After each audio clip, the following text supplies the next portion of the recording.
yandırılıb, aparılıb. Çoxlu kitablar yandırıblar, çoxlu kitablar məhv ediliblər. Siz o kitablardan görmüşdünüz? Neçəni. Öz əlimizlə biz buraya köçüb gələndə 2 dənə yeşgün dolusu o qiymətli kitablar ki, onlar yerə bastıranda mən ağlamışam. Öz əlimizlə bastırmışıq. Niyə? Bir dənə kitab birində tutsaydılar və inirlər filanırlar, onunla da gediyim. Mənim bir qardaşımı tutdular, bir dənə gəlinimiz üçün dua yazmışdı, o duanı tutdular onları da, onu sizə tutdular. Sən dua yazmışsan, öz gəlinimiz üçün. Bir dənə Yasin oxuyanı da. Məqsəd Qur'anı körləməkdir.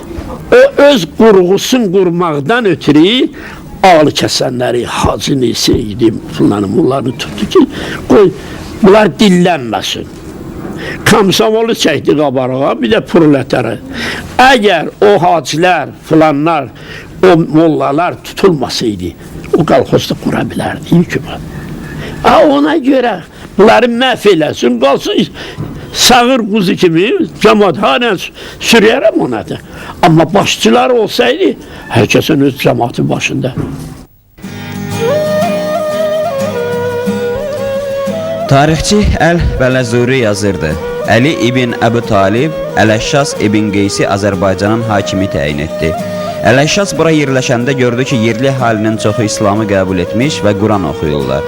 O Ərdəbildə əta və divan siyahısına salınmış ərəblərdən yerləşdirdi. Buranı Azərbaycanın baş şəhəri etdi.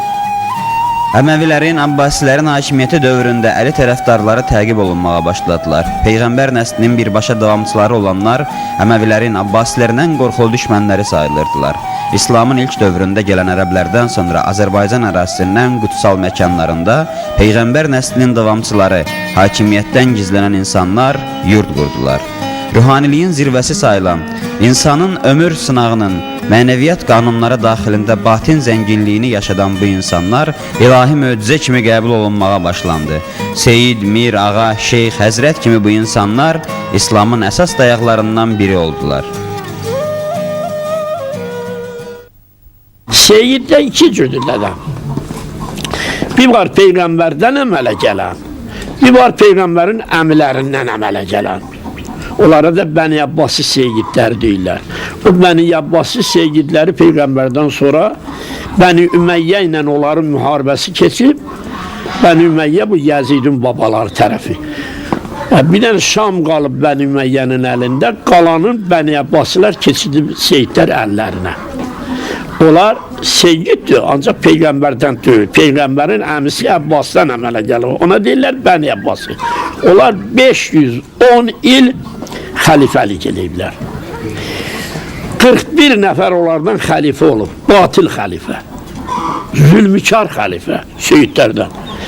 12 imamın 5 imamı, 6 imamı Bəni Ümeyyə şəhid edib. O Yəzidin nəsli, onların ata-babalar. Amma 5 imamı bu seyidlər şəhid edib. Bəni Abbasi seyidləri. Bunların siftəsi Əhməd Səffak olub, xəlifə.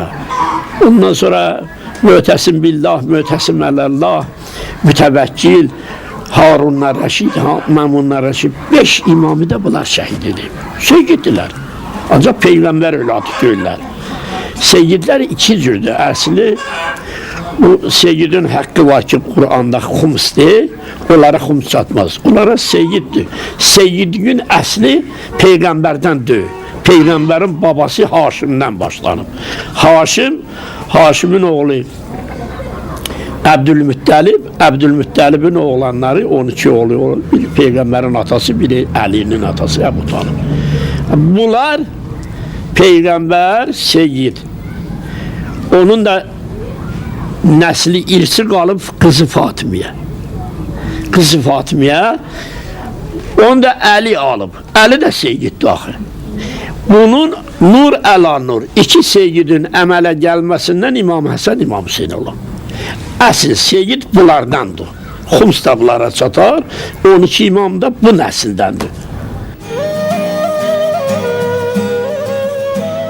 Bu müqəddəs Ramazan günlərində seyid ocaqlarına kiçicik bir gəzintiyə çıxdıq. Əslində bu mövzu dərindən tədqiq olunmalı, geniş araşdırmalar tələb edən bir tarixdir. Bu tarixi təkcə din tarixi ilə bağlamaq düzgün deyil. Böyük bir elin, müqəddəslik simvolu sayılan bu insanların həyatı elin tarixidir. Allah nəzərin bu xalqımızın, sizin, bu Azərbaycan xalqımızın şəkilsin.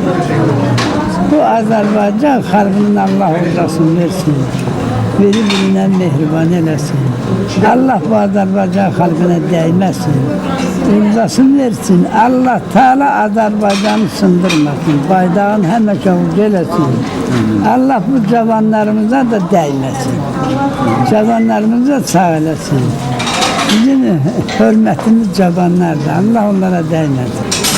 Sen nedensən? Bizi bu cemaat halından fahrimdir. Ben burada işleyeyim, ben sağlayan bu cemaattir. Allah cemaat selamet eylesin, sağ eylesin, yerine de bilmirəm. Vallahi. Sizin cəddinizdir, sizin yəni o müqəddəsliyinizdir, sizin o təmizliyinizdir ki, o insanları bura çəkib gətirən, o ali bir müqəddəsliyi var ki, o cəmaatı gətirir sizi. Allah bu xalqını sağ eylesin. Var ol, sağ olun. Bu xalqdan mən yerlə göy arası razıyam. Özdən mən gecə də yatmayım. Səhərətən doğrayasam hələ xalqa borcum yoxdur mən. Bu xalqa hələ az dua edirəm. Gərək yatmayam. Allah bu xalqın varın versin, pulun versin, uzasın versin. Biri-birine ama mehriban eləsin. Bu müqəddəs Ramazan günlərində seyidlər, müqəddəs insanlar haqqında tam olmasa da müəyyən mətləbləri sizlərə danışdıq. Tam olmasa da deyirik. Biz nə vaxtsa mövzuya bir daha qayıdacağıq. Son olaraq Mirxas ağanın Ramazan düşüncələri ilə sizdən ayrılırıq. Allah Teala buyuruyor, mən siz məclislərinizə, toyuzda, ondan məclisinizə, ihsanınızda yaxşıları çağırırsınız, yaxşı ilə oturub durursunuz. Mən isə, mən Allah hamını çağırıram, yaxşını da pisədir, mənim nəzərlərimdə pis yoxdur. Siz dəvətnamə yazırsınız, qonaq çağırırsınız toyuza filana. Mən də öz bəndələrimi qonaq çağırıram. Haçan, Ramazan ayında mən qonaq çağırıram öz bəndələrimi. Siz qonağınıza et verirsiniz, kabab verirsiniz, nə verirsiniz, dügü verirsiniz. Mən öz qonaqlarıma nə veriyəm? Siz yiyənsiniz, qonağınıza da yeməli verirsiniz. Mən yiyən deyirəm, qonağıma da yemək vermirəm. Həm də dünya yeməklərim mən öz qonağıma rəva bilməyəm, onların nə şey olan şeydir. Onun ləzzəti dildən damağa çandır. 4 saatdə bədəndə qalır, sonra ifazat olmuyor. Mən öz qonaqlarıma özümə layiq qonaqlıq verirəm. Dəvətnamə yazırsınız siz, toyda, 2 dənə də qız oğlan şikili. Mən dəvətnamə yazmışam, sizi dəvət eləyəm. Nədir mənim dəvətnaməm? Qur'an. Göndərmişəm, Ramazan ayında mənə qonaqsız. Mənim qonağımı qəbul eləyən Peyğəmbərdir, zahirən, mənəviyyət aləmində.